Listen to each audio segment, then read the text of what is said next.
You ask Tiger to solve. This deals with linear equations with one unknown. The final result is x equals 21. Let's solve it step by step. Group all x terms on the left side of the equation. Subtract 7x from both sides. Group like terms.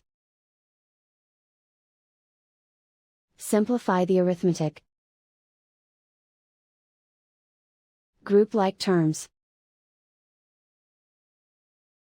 Simplify the arithmetic. Group all constants on the right side of the equation. Subtract 29 from both sides. Simplify the arithmetic.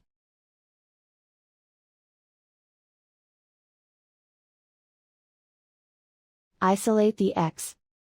Divide both sides by -3. Cancel out the negatives. Simplify the fraction. Cancel out the negatives. Find the greatest common factor of the numerator and denominator. Factor out and cancel the greatest common factor. And so the final result is x equals 21.